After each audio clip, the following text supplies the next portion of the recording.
I am really pushing myself today, y'all. Do you understand? Women are not okay today. Yes. Is it me? I mean, I know understand. I came. Connor, thank you so much. I know you didn't know the Supreme Court was gonna leak that shit on the day of your show, but I'm Or did he? God I did damn not. it. God damn it. No, that was Everybody crazy. wants the real candy. Tandy, let's hear what's going on today. Talk to us.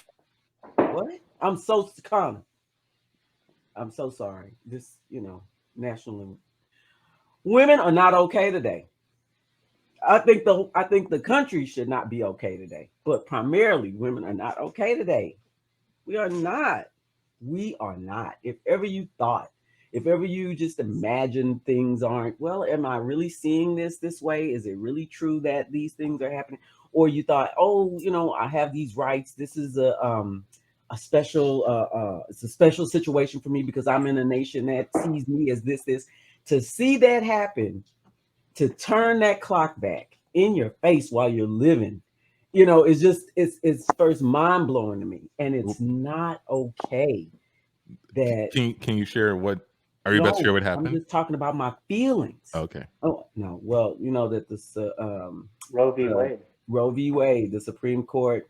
I guess they write their opinions about which way they're gonna be deciding about a case prior to the official word coming out, because I think they already heard the arguments, they already went through the process. So, somebody Yeah. leaked, yeah, somebody My leaked. hope is that like the pendulum will swing back like from public opinion because of this getting leaked out because it's unreal.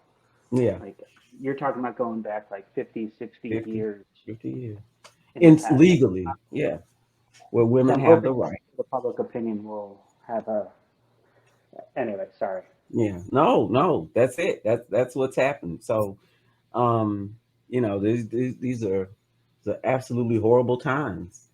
Horrible times that but I mean, the podcast is kind of for it, but it's not. But I'm just saying, I just had to let that out because I'm having a good time and I came here for a good time, but I just also want to say it's not okay right now. But yeah, I'll eat some nachos and just work it out, I guess. But all right, sorry. I hijacked the show. I'm sorry. Oh no, don't apologize. Just mad about it. Nothing. I have way too many scenarios. Let it out. Let it out. No. I have way too many scenarios in my head. I mean, I have a daughter, man. I got a 15-year-old, right? What do we say? What do we do? Okay, but let's keep the show going. Nah, I'm done. This is the show. Yeah, I know. It's a podcast. It's a show. But to connect what you're saying back to our conversation about headlines, if you go online and look up all the media sources, it's interesting how they report it. And then I always check Fox News because Fox News reports things in their way. And I think Fox News reports, Roe v. versus Wade unrest, DC police activate protest units after Supreme Court. That's the You know what report. I'm saying? That's what they're reporting, right? Like, not like if I'm prime, to your point, right? If I'm not empathizing with women, which of course I got two daughters as well, right? Then that headline will say something completely different to me, and I'm going to be very. I'm not going to see the real picture of like what that means to undo something in the Constitution, right? Like I'm going to be like, well, if there's another riot, these people won't stop. We need to support the boys in blue. But it's kind of like saying, well, I'm going to save that because I want to think through that comment because I don't really like shitting on cops for just the sake of shitting on cops, right? I just don't feel good about that. But there's something weird about how they report things for something as monumental as that to just say, let's forget about all of the women that have to internalize what's going on. Let's start talking about how we need to protect our things from this decision, right? Going back to your point of like, they talk about what they care about. And they've always talked about what they care about. When I say that, I mean media and the investors of those media companies. That's like it's a crazy thing. So I'm not going to comment on anybody's feelings, but just my perspective looking at how they report these kinds of things, it kind of lets you know.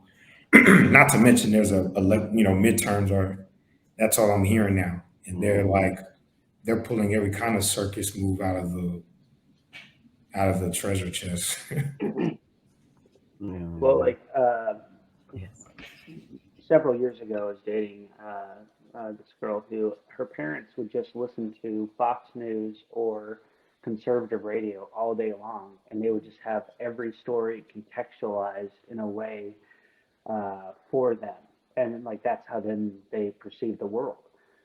Last year, I was doing some work in the hill country, and it was some like unfamiliar work to me, and so I was kind of like insecure and concerned about being away for it was like 3 to 5 months. So I was reading this book about the brain, and one of the things in the book, I think it's called The Brain by David Eagleman. I'll have to look it up, but he talks about like your neural connections, and as you get older, you have the same amount of neural connections that you do when you're a baby, but they all turned into these like little superhighways that like reinforce what made you successful in your life, which explains why people, as they tend to get older, become very closed-minded and resistant to like new ideas and stuff because it's like, well, this is the way I succeeded, and so this must be the only way, and anything else scares me. Um, and I thought that was really interesting, and kind of the purpose of that book was about like challenging your brain and also uh, constantly trying to like uh, you know uh, like create these new neural connections and stuff by whatever you learn, whatever you do. But it's Yeah. like counterintuitive though. It's interesting. Yeah. There's a lot of like interesting studies on how we receive information, interpret it. One that's similar to what you were mentioning to me that stands out is the Stanford prison experiment. Yes. Identifying when you give somebody a position and authority, the way we're set up is if we get positive reinforcement, even doing bad things, we'll continue to do those bad things, right? Right. And kind of like what you're saying about just how we make decisions and how your brain is wired to make decisions is why I use the word empathy, right? Empathy is something that's like, to me, is the key component that lacks in a lot of the cultural like separations that we have. Um, and it's not because we don't have the capacity to, because people can empathize with you if you're doing something, if you're different, but you're giving them, going back to that positive reinforcement, you validate one part of their value system. Yeah. But let's say if that value system is something that's a big part of your identity and it's wrong, like to your point, you're going to fight tooth and nail to keep that protected. And your body's going to tell you you're not wrong because it's a part of your That's right. identity. You know? Exactly. But why do we have to? Well, we don't have to wait. I mean, it's a political process. But the concept of, oh well, once people come around and then they empathize and then they no, we've grown up with this right to choose, with the right to determine what we do with our bodies. I have. I mean, my generation, other people, we've grown up with that. So to have that taken away now, or have that in question or possibly taken away, is just mind blowing. That changes the trajectory of your future. It changes so many things about what you can and can't do. I mean, the fact that even if it's a pregnancy based on a trauma, terror, something that's horrific, you don't get to choose. If it's something that threatens your life, you don't get to choose, or a doctor will be punished if they do certain procedures on you. That's mind blowing, and it is not okay. We are not okay. I don't understand what their We are not benefit okay. is to return the law. Like, I don't get why. I was listening to a podcast on the way back from Colorado, And it was like we have the two sides go against each other, and then one was pro, one was anti. And I told my wife, even if I thought morally that abortion was incorrect, I still don't see the intrinsic value for you to take away the choice, right? I don't see what me as a man is doing to like I don't see the value. I don't see the true value outside of being moral, which we say, you can't bring it up to be anything tied to religion because we have a separation of church and state. And to me, I feel like it's somewhat hijacked in that little area. As some of the reasoning that they're saying that they're turning around, which to me is clearly why Roe versus Wade and all those kinds of things. Some of the things that was just heavy loaded into that, right? But my opinion, right? I don't understand what the real value is of flipping that back over. That's the justification. Yeah, I agree with you, John. I think it's only political flag waving, and also too, these politicians don't have to follow the same rules as humanity. I mean, like, and there's also a thing about human behavior and like understanding, like people are going to do a certain thing. There's a benefit to making it legal and regulating it versus, making it illegal to then put people, in prison or do, backdoor things or whatever to take care of their situation. And it's like, you have to recognize like how humans behave and stuff, and then figure out it's a failure of our system. It's a failure of our processes. And it's a failure of also how we look at humanity. Yeah. Yeah. If I had to, I'm getting like real deep. Now, I haven't done nearly as much research on this week, but based on what I'm hearing, if there was any value to be gained from doing something like this, it would be political and it'd be a feather in the cap sort of thing. I was the person who was able to overturn this thing. Yeah. That's plagued our country for years and years, and everyone praised me. I can't remember because it's going to be more doctors and more women that are going to go to prison if this is overturned. Federal prison. It's a federal charge. Federal charge. I forgot who was the cut to federal prison. No.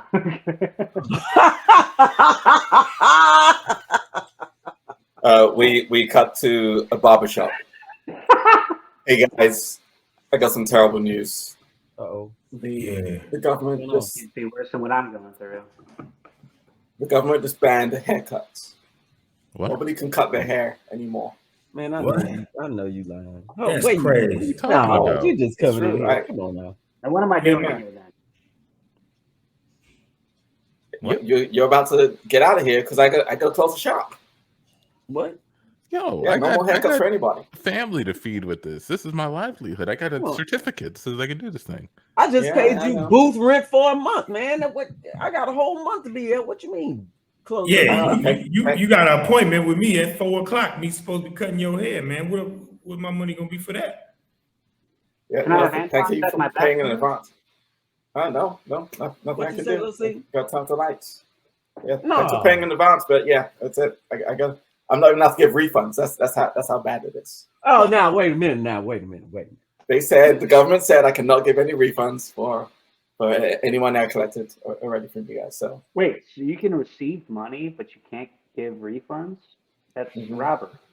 Now here's what I'm not understanding about all this. What is the intrinsic value of not letting people cut their hair? I don't understand why they would even make this choice.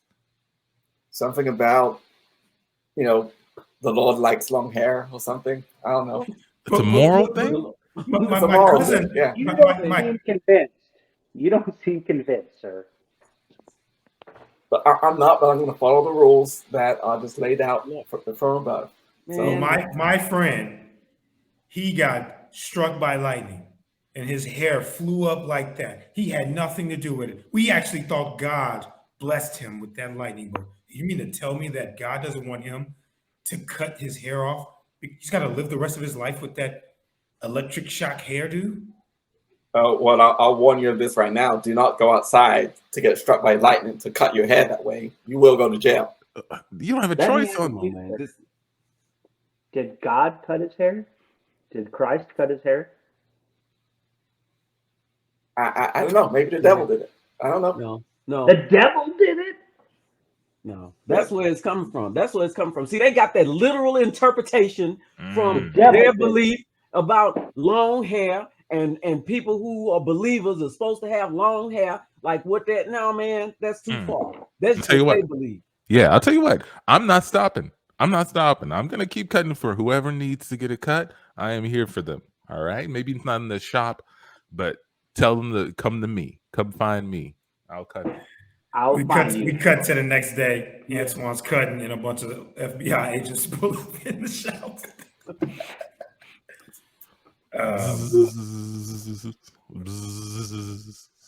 Hello, sir. I'm feeling like a featherweight right now with all these hairs cutting off me. Sure, sir. Hey, yeah, you need a cut? Yeah, it looks like you need one. Look at that. Excuse me, sir. You are infracting on the penal code. I'm infracting on the penal code? 151. My name is Detective James, and I've been having some investigation in this barbershop. After you've been informed that the law says you can't cut here, you continue to cut. So I need you to step away from the gentleman right there. And you too, sir. I need you to put your hands out. I'm going to arrest you. I'm in the middle of a cut. I can't leave the man this way. Look at his hair. You got to leave them. And sir, you have to keep that cape on. You're going to get arrested too. Stay right there. Everyone come in. We got them.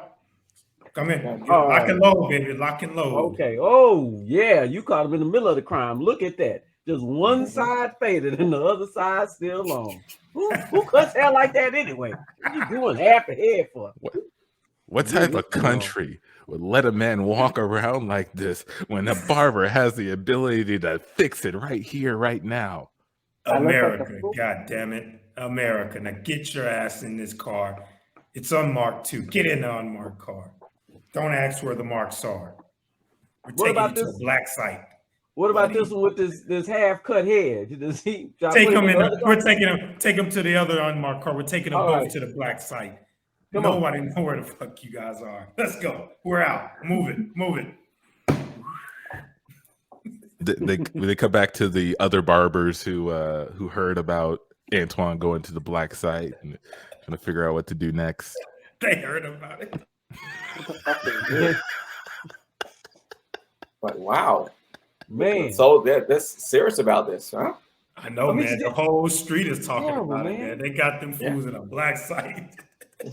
I wonder who reported them, man. You know, we changed the sign out front. It said bake shop.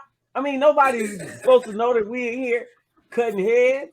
Man, I heard they saw him through the window, man. Antoine was just bright and daylight, just cutting a white dude as well, right inside the barbershop. You could just see the whole I kind of respect that, but at the same time, that's crazy, man. That is crazy. That dude that's very bold. Yeah. Guys, we're at risk. This is crazy. I wonder what they're doing to him in that black site. I mean, he's just a barber, man. He ain't no drug dealer or nothing. No, guys. I think we got to stand up for Antoine. We got to fight back somehow, right? Yes. What are you saying? Are you saying we got to break him out of the black site? Is that what you're saying? I'm saying we got to start giving haircuts to everybody we see. Oh, okay. That's it. We can do that. I'm down. Start cutting hair. But I still think we should try to break him out of that black site. We got it about clippers.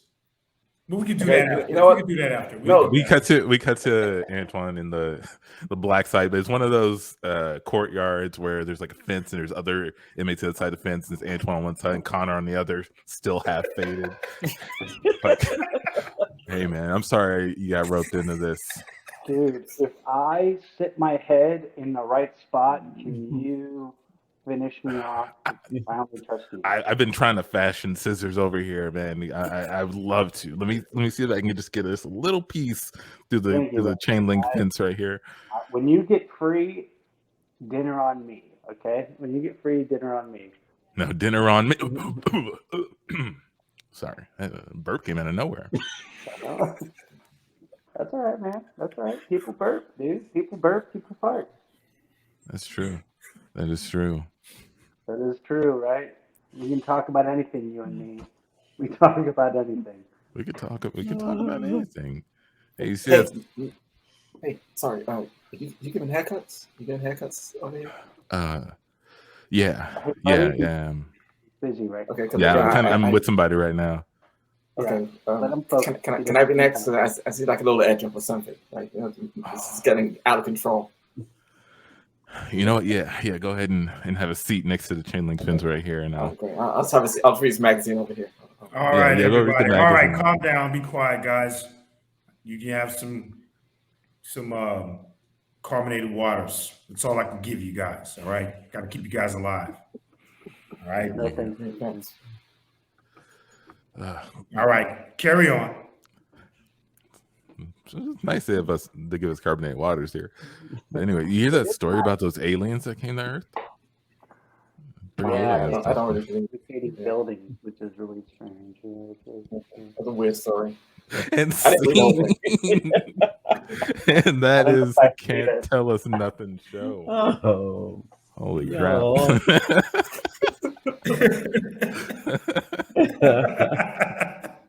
Hear about those aliens. Oh God. Heard that story was written by a baby. Baby. A burping baby. Shitting himself. For all the women out there, man, our hearts go out to you. Yeah, man. It's a mind blower for sure. Mind blower. Mind blower, mind boggler. The whole nation, man. Listen, if it ain't no abortions, that's a whole lot of child support. So everybody be ready. That's the deterrent. That's the value. Yeah, no, I mean, again, it's not just here. It ripples out. Oh yeah, there's tons. There's tons of domino. But my grandmother shared a story with me about before it was legalized and what they had to do if someone in the family had to have an abortion or wanted to get an abortion. Man, and the stories, if you have anybody who's alive from those times, are not like, they're not easy to sit through, to know that they had to do that, right, for whatever their reason was, man. And then obviously it's limiting their ability to be human. It's a part of their life process, right? So how do we, like that's crazy to me. I'm to the point now where if they say Freddy Krueger pops up in the little kid's dream as a headline, it wouldn't even be that like absurd. We've seen so much, man. People are going through so much craziness that Freddy Krueger could be a headline next, in a couple of weeks. Yeah, John, I'm feeling like less and less optimistic the older I get, but there is like statistics that when like states become like ultra conservative or restrictive of like human rights, that the pendulum tends to swing like fantastically the other direction. Mm-hmm.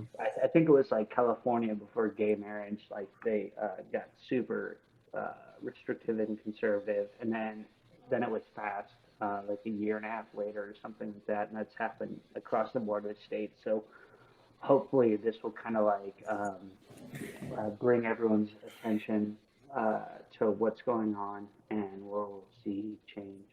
I don't know, but also the two things that have happened in the last several years. It's easy to be pessimistic about our future. I know. It's easy. Yeah. Man. Okay. I hope I didn't talk too much. No. Well, actually, I do want to talk a little bit more, Connor. Thank you for hanging out with us, being the guest on the show. I loved it. Let people know where they can find out more about you and what you do. Okay, I'm a writer and a sketch writer and improviser in the city of Houston. Me and my partner, Cassandra Randall, we run Crush City Comedy on Thursday nights. And before the pandemic, we were also running film festivals. Yes.